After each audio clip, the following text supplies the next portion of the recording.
আপনাদের কাছে আবার একটি নতুন ভিডিও নিয়ে হাজির হলাম। এই ভিডিওতে দেখাবো আপনারা যারা ব্যাংক অ্যাকাউন্ট খুলতে চাইছেন, অর্থাৎ আপনারা যে ব্যাংকের অ্যাকাউন্ট খুলতে চাচ্ছেন, সেখানে আপনারা অনেকগুলো অ্যাকাউন্টের অপশন পাবেন।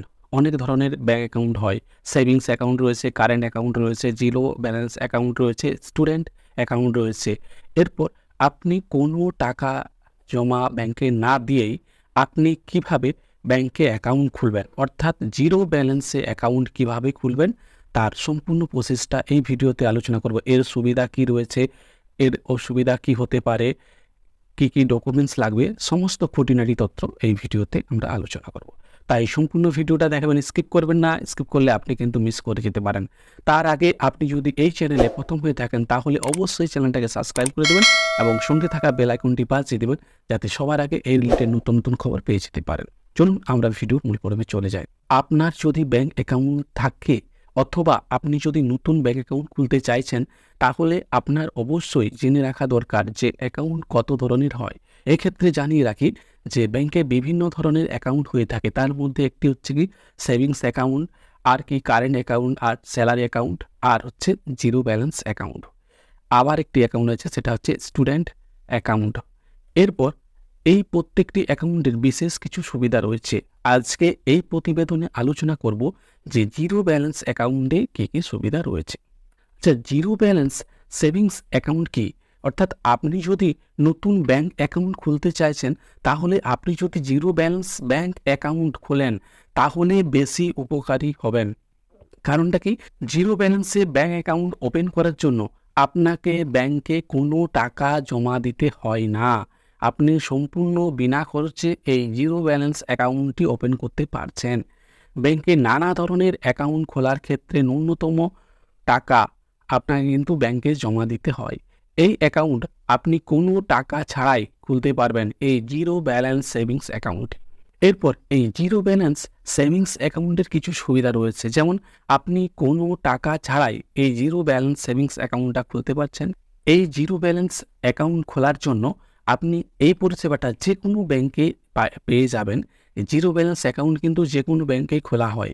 এরপর অন্য ব্যাংক অ্যাকাউন্টে যে কোনো ন্যূনতম ব্যালেন্স না থাকলে অ্যাকাউন্ট বন্ধ হয়ে যায়, সেরকমই কিন্তু জিরো ব্যালেন্সে অ্যাকাউন্টের ক্ষেত্রে কোনো ন্যূনতম ব্যালেন্স রাখতে হয় না। অ্যাকাউন্ট বন্ধ হওয়ার কোনো, যদি আপনার অ্যাকাউন্টে জিরো ব্যালেন্সও থাকে তাহলেও কিন্তু আপনার এই অ্যাকাউন্টটা বন্ধ হবে না। এই নিয়ে আপনাকে কিন্তু কোনো ভয় পেতে হবে না। জিরো ব্যালেন্স অ্যাকাউন্ট কোনো প্রকার অতিরিক্ত চার্জ কাটে না, অর্থাৎ আপনি SMS চার্জ বলুন, ATM চার্জ বলুন, এই যে আদার্স যে চার্জগুলো হয় এগুলো কিন্তু এই জিরো ব্যালেন্স অ্যাকাউন্টে একটা তো কাটে না। এরপর জিরো ব্যালেন্স অ্যাকাউন্টে ক্ষেত্রে গ্রাহকদের কাছে কোনো SMS চার্জও কিন্তু কাটা হয় না। অন্যান্য অ্যাকাউন্টে কিন্তু যারা সেভিংস অ্যাকাউন্ট বা কারেন্ট অ্যাকাউন্ট বা স্টুডেন্ট অ্যাকাউন্ট এগুলোতে কিন্তু SMS চার্জ কাটে। আপনার কিন্তু এই জিরো ব্যালেন্সের যে অ্যাকাউন্ট এটাতে কিন্তু SMS চার্জ কাটবে না। জিরো ব্যালেন্স ব্যাঙ্ক অ্যাকাউন্ট হলো নিরাপদ একটি ব্যাঙ্ক অ্যাকাউন্ট।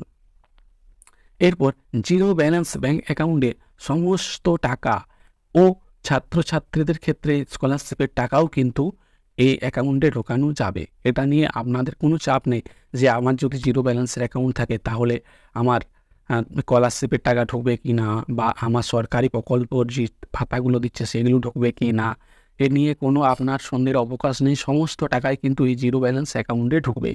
আর এই অ্যাকাউন্টে আপনার কিন্তু প্রতারণার ভয় অনেকটা কম।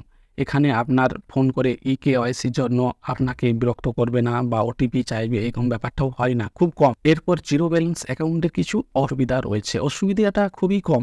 যেমন অসুবিধা কি না, এই জিরো ব্যালেন্স অ্যাকাউন্টে আপনি চেক বই ইস্যু করতে পারবেন না, অর্থাৎ এই জিরো ব্যালেন্স অ্যাকাউন্টে আপনার চেক বই হবে না।